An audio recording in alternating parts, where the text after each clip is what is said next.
Oi, oi, oi!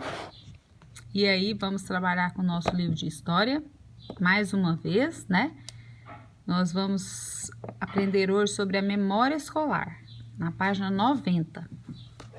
Muita coisa mudou no jeito de ensinar e de aprender nas escolas nos últimos 100 anos. Ao analisar fotografias antigas ou ler histórias de autores do passado, podemos conhecer essas mudanças. Vamos observar essas figuras da página 90. Elas registram salas de aula de cerca de 100 anos atrás. Olha como que era. A aula de leitura para meninos no município de Campinas, em São Paulo. Essa foto foi tirada em 1939. E a aula de trabalhos manuais para meninas no município do Rio de Janeiro, estado do Rio de Janeiro, foto tirada em 1922. Na escola, meninos e meninas estudavam separadamente. Então, tinha a sala dos meninos e tinha a sala das meninas. Os meninos praticavam exercícios militares e atividades como a marcenaria. As meninas aprendiam trabalhos manuais como costura e bordado, porque eram preparadas para se casar, cuidar da casa e dos filhos. Os alunos eram tratados com rigorosa disciplina, e aqueles que não se comportavam bem ou que não faziam as lições eram punidos pelos professores. Havia muitos castigos, como apanhar com palmatória e com vara de marmelo, ajoelhar-se no milho e escrever uma frase várias vezes na lousa. Esse objeto aí, ó, de madeira, que é a palmatória. Nas escolas de hoje, atualmente as crianças têm mais oportunidades de frequentar a escola do que há 100 anos. Meninos e meninas estudam juntos e aprendem as mesmas matérias e conteúdos. Além disso, os castigos físicos são proibidos. Palmatória é uma peça de madeira usada para bater na palma da mão. Já na página 91, vamos ler o texto e responder a questão. O birolho. O birolho teve 10 porque colou. Recebi a ordem de levantar-me. Minhas orelhas na seta estavam vermelhas, para combinar com a cor da cara. Meu coração disparava e em minha mente estava a carranca do professor, Espinhel. Estava o castigo de ficar de pé de braços abertos. E as reguadas a cada vez que o cansaço me obrigasse a abaixá-los. Os olhos da dona Zulmira lentamente saíram da direção do Adilson e cravaram-se em mim. Quero ver a cola. Bom, na hora eu decidi que tinha de falar a verdade e pronto. Eu fiz essa cola sim, dona Zulmira. Levei a semana inteira fazendo, mas juro que fiz toda a prova sem tocar nela. Muito bem, então vamos ver. Quais são os principais afluentes da margem direita do rio Amazonas? Javari, Juruá, Purus, Madeira, Tapajós e Xingu. Respondi na hora. Com as duas perguntas, dona Zulmira pareceu satisfeita e decidiu. Muito bem, você não fez uma cola, estudou fazendo resumo. Sua nota continua valendo. Agora vocês vão responder. De acordo com o texto, quais seriam as consequências caso o aluno birolho fosse pego colando na prova?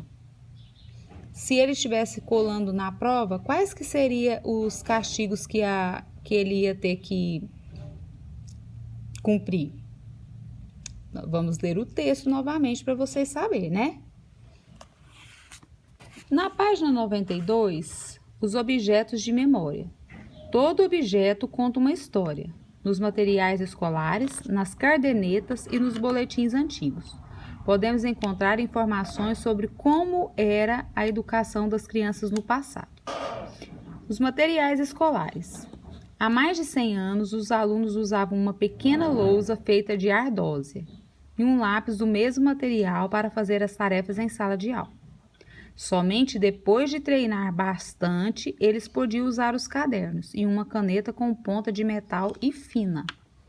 Olha aí o material escolar antigo, ó, que que é a lousa individual de ardósia. Cada um tinha a sua. A ardósia é o tipo de rocha, geralmente de cor cinza.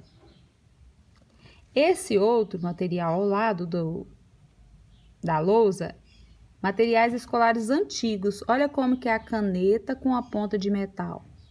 Aí do lado tem um pote de vidro para tintas dos anos de 1920. Então, você molhava essa caneta na tinta para escrever. Boletim e caderneta. Os boletins e as cadernetas escolares são os registros das atividades dos alunos na escola. Antigamente, eles eram preenchidos à mão, com caneta tinteiro e apresentavam o histórico escolar de cada aluno, as disciplinas que estudavam e as observações feitas pelo professor. O número 3, você vai perguntar a um adulto da sua família se há algum objeto guardado como lembrança dos tempos da escola. Peça a ele que conte por que esse objeto é especial. Se possível, grave a entrevista e traga o objeto para a sala de aula. Mostre aos colegas e conte a eles a sua história. Por fim, escreva um pequeno texto no caderno sobre esse objeto. Vocês não vão fazer. Vocês só podem perguntar ao adulto se ele guardou alguma lembrança do tempo que ele estudava, tá? Não precisa fazer essa parte aí, gravar vídeo, escrever, não. Somente perguntar. E na página 93, a tecnologia na escola. Atualmente, muitas escolas já usam materiais modernos, como a lousa digital e o tablet. Na nossa escola, nós temos a lousa digital, né? A lousa digital é uma espécie de tela de computador gigante e interativa. Ao tocá-la, professores e alunos podem escrever e apagar textos, ampliar uma imagem, fazer atividades digitais, utilizar animações e consultas em sites. O tablet é um aparelho portátil com uma tela sensível ao toque. Ao usá-lo, os alunos podem ler um texto, acessar jogos, assistir a vídeos, além de outras atividades. E, em alguns casos, acessar o boletim escolar. O número 4, você vai circular de amarelo os objetos que faziam parte da escola de antigamente. Então, antigamente tinha a lousa individual de ardósia, tinha esse apontador aí, ó, antigo, a caneta tinteiro e vidro de tinta e a cartilha. Você vai circular com lápis azul os objetos usados hoje em dia em algumas escolas. Então, tem o apontador atual, tem o tablet, né? Tem 2 objetos aí, ó, que a gente usa. Então, lápis amarelo circular os objetos que faziam parte da escola de antigamente e com lápis azul os objetos que fazem parte da escola atual. Certinho? Beijos, meus amores!